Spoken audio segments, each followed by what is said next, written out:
pues nos está haciendo cada vez una religión, nuestra religión se está volviendo cada vez más horizontal, más plana.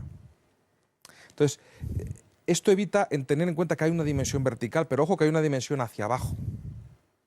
Hay una dimensión hacia abajo. Dicen algunos, no sé si esto es verdad, pero es muy bonito, que el mismo lugar donde Cristo murió, allí están enterrados nuestros primeros padres, Adán y Eva, y que la sangre de Cristo se derramó, cayó sobre ellos de alguna manera, sobre ellos también. Eso implica que la labor de Cristo, que en su vida está ejemplificada porque se pasa el rato, aparte de que, por supuesto, predicando y, por supuesto, instituyendo los sacramentos, sobre todo en la parte final de su vida pública, pero también lo hace eliminando demonios, expulsando demonios, curando, y hay gente que se cura porque tiene enfermedades naturales y gente que son curados porque están endemoniados, según nos cuentan las Escrituras. Yo insisto que la falta de prédica acerca de todo esto nos está haciendo psicológicamente más planos y más horizontales.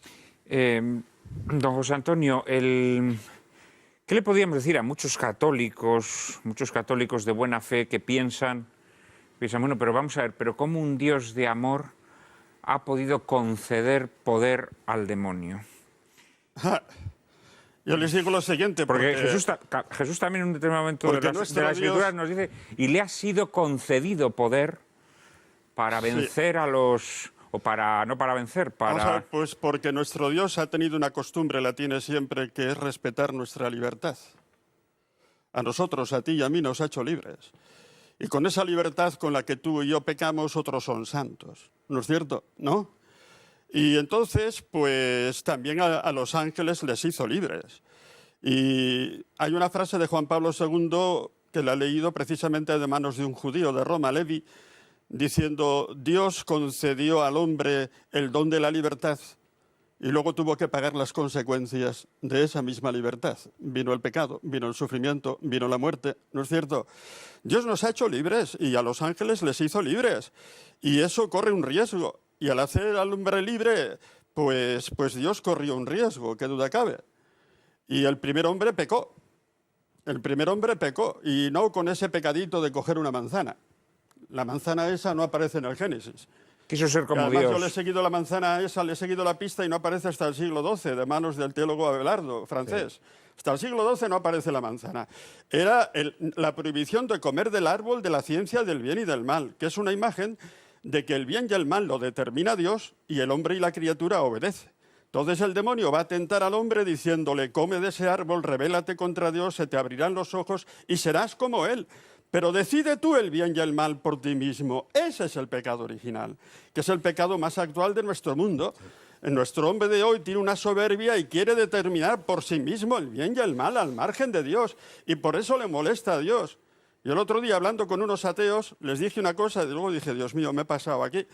Les dije: si vosotros en el fondo creéis en Dios, lo que pasa es que os fastidia que exista. No. Porque si Dios, y se lo dije con otra palabra más fuerte que se usa en mi tierra, os fastidia que exista. ¿Entendido? ¿Por qué? Porque si Dios existe no podríais hacer lo que estáis haciendo.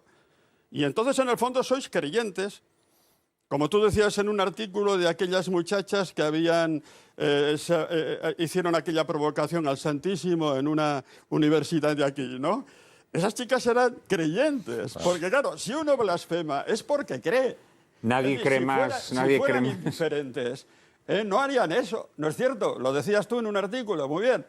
Y entonces, indudablemente, el hombre tiene esa tentación de determinar por sí mismo el bien y el mal al margen de Dios, y eso es lo que le lleva a pecar. Sí, señor. Y esa es la raíz del pecado original. El pecado de Adán y Eva no era coger una manzana. Esos tópicos que se nos han metido, ¿no es cierto?, era otra cosa, era una rebelión contra Dios. Era la soberbia de encumbrarse en el... Dios corrió un riesgo porque nos quiso hacer libres. Es la soberbia de querer encumbrarse en el trono divino, ¿no? Se te abrirán los ojos y serás como Dios. El demonio es listo. Sin embargo, es muy interesante porque efectivamente el pecado demoníaco por excelencia es la soberbia.